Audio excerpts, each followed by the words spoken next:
ঢাকা রেঞ্জের ডিআইজি মোহাম্মদ রেজাউল করিম মল্লিক বলেছেন, বাংলাদেশ পুলিশকে জনবান্ধব ও ফ্যাসিবাদ মুক্ত বাহিনী হিসেবে গড়ে তোলা হবে। তিনি জানান, শান্তি শৃঙ্খলা রক্ষা, অপরাধী গ্রেপ্তার, অবৈধ অস্ত্র উদ্ধার ও মাদক নির্মূলে জিরো টলারেন্স নীতি গ্রহণ করা হয়েছে। বিস্তারিত থাকছে ওয়াহিদুজ্জামানের প্রতিবেদনে।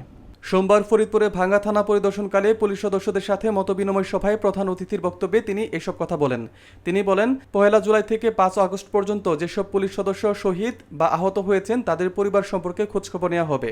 ডিআইজি রেজাউল করিম আরও বলেন, ফ্যাসিবাদ, মাদক ও সন্ত্রাসমুক্ত বাংলাদেশ গড়ার পাশাপাশি স্মার্ট পুলিশ বাহিনী গঠনই আমাদের অঙ্গীকার।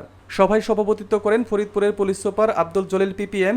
এ সময় আরও উপস্থিত ছিলেন ঢাকা রেঞ্জের staff officer additional SP Suman, অতিরিক্ত পুলিশ সুপার মোহাম্মদ আসিফ ইকবাল, ভাঙ্গা থানার ওসি মোহাম্মদ আশরাফ হোসেন, হাইওয়ে থানার ওসি মোহাম্মদ রকিবুজ্জামান সহ পুলিশের অন্যান্য কর্মকর্তারা।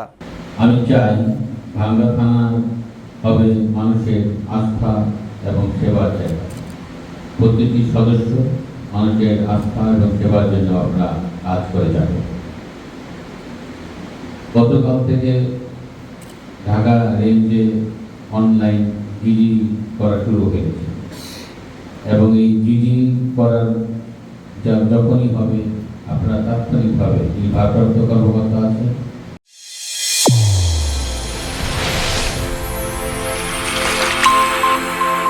চ্যানেল A1 হৃদয়ের স্পন্দন।